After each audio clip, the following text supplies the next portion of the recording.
Hello everyone, कैसे हो आप सभी? बढ़िया।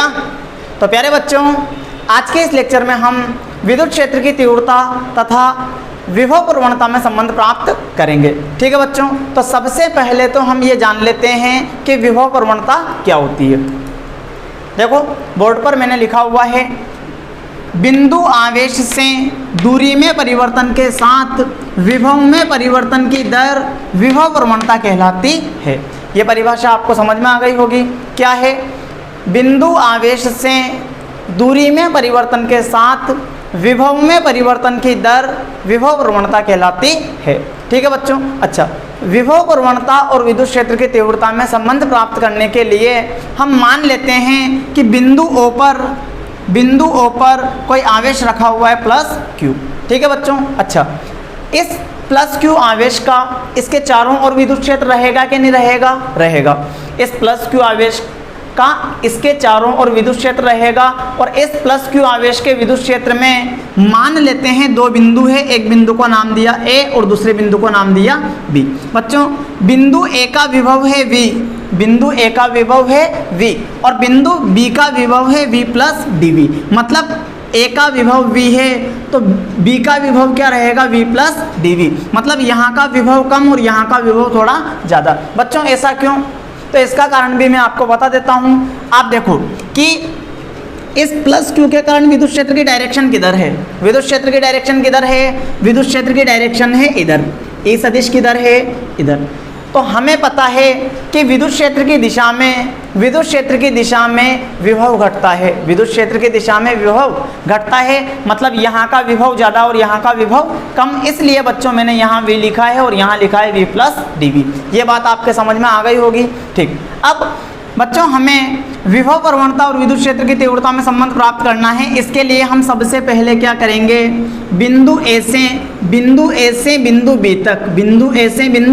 B तक Q0 परीक्षण आवेश को विस्थापित करने में किए गए कार्य की गणना करेंगे। ठीक है बच्चों, मान लेते हैं कि यहाँ प्रारंभ में Q0 आवेश उपस्थित था जिसे हम यहाँ से यहाँ तक विस्थापित कर रहे हैं। तो मुझे आप ये बताओ कि यहाँ जब Q0 आवेश है तो इस पर बल किस डायरेक्शन में लगेगा?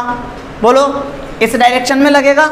लगेगा क्या नहीं लगेगा? इस डायरेक्शन में लगेगा। ठीक है। अच्छा, हम यहाँ से यहाँ तक Q0 आवेश को dr दूरी विस्थापित कर रहे हैं, तो इसके लिए हम कार्य की गणना कर सकते हैं। तो देखो A से B तक Q0 आवेश को dr विस्थापित करने में किया गया कार्य, तो कार्य क्या होगा? कार्य होगा dw बराबर F सदिश डॉट dr सदिश। ये फॉर्मूला हम 11th क्लास में पढ़ चुके हैं। अच्छा, तो dw बराबर F dr कोस थीटा ऐसा लिखा जा सकता है क्या? हाँ, बिल्कुल लिख सकते हैं। अब हमें थीटा पता करना है कि थीटा कितना है। ठीक है बच्चों, इसके लिए आप मुझे बताओ Q0 आवेश पर बल किधर लग रहा है? इस डायरेक्शन में इधर लग रहा है कि नहीं लग रहा है? ठीक। अच्छा, आप Q0 आवेश को विस्थापित किधर कर रहे हो? इधर, A से B, मतलब इस डायरेक्शन में, यानी विस्थापन इस डायरेक्शन में है। विस्थापन किस डायरेक्शन में है? इस डायरेक्शन में, और बल लग रहा है इस डायरेक्शन में। तो क्या दोनों एक दूसरे के विपरीत दिशा में हैं? हाँ। तो थीटा कितना? 180 डिग्री। यहाँ से dw बराबर क्या आएगा बच्चों? F dr कोस 180 डिग्री। अच्छा, कोस 180 डिग्री की वैल्यू तो आपको पता होगी ना। कोस 180 डिग्री कितना होता है? बताओ, कोस 180 डिग्री कितना होता है? -1।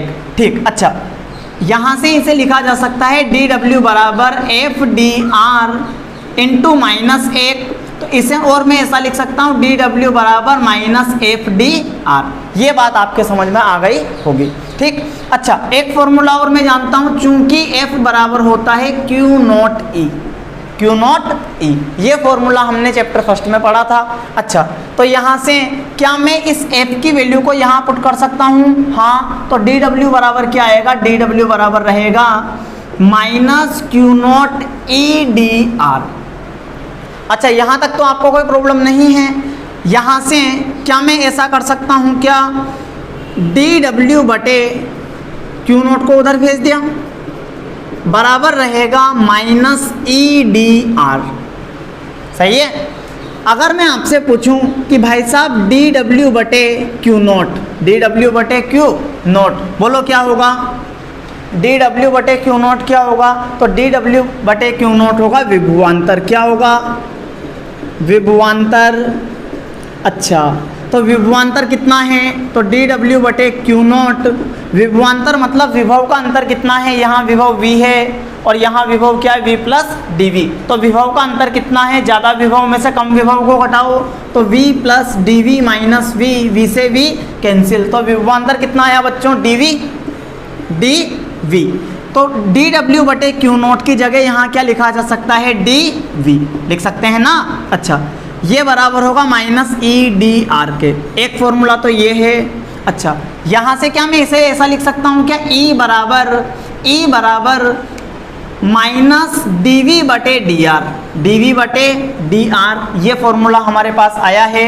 ये फॉर्मूला परिमाण रूप में है, परिमाण रूप। अगर मैं सदिश रूप की बात करूँ तो इसे सदिश रूप में लिखा जा सकता है। सदिश रूप में क्या लिखेंगे? ई सदिश बराबर माइनस डी वी बटे D R, minus D V बटे डी आर, और यहाँ लगा देंगे आर कैप। ये आर कैप क्या है? विद्युत क्षेत्र सदिश ई सदिश की दिशा में एकांक सदिश। अच्छा, तो ये जो डेफिनेशन मैंने यहाँ लिखी हुई है, इस डेफिनेशन को मैं यहाँ से समझा सकता हूँ। कैसे?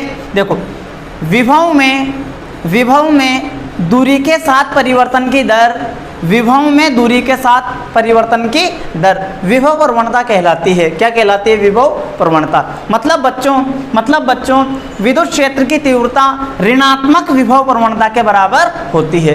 विद्युत क्षेत्र का परिमाण ऋणात्मक विभव प्रवणता के बराबर होता है। ठीक है बच्चों। अच्छा, यहाँ से एक और बात हम देख सकते हैं। क्या ये ऋणात्मक चिन्ह किस बात को दर्शाता है?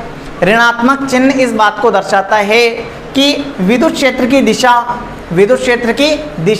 विभव घटने की दिशा में होती है। विद्युत क्षेत्र की दिशा विभव घटने की दिशा में होती है। ठीक है बच्चों, तो इस प्रकार हमने विभव प्रवणता और विद्युत क्षेत्र की तीव्रता में संबंध प्राप्त कर लिया है। बच्चों, आज का लेक्चर यहीं समाप्त होता है। मिलते हैं नए लेक्चर में, नए वीडियो, नए टॉपिक के साथ। धन्यवाद।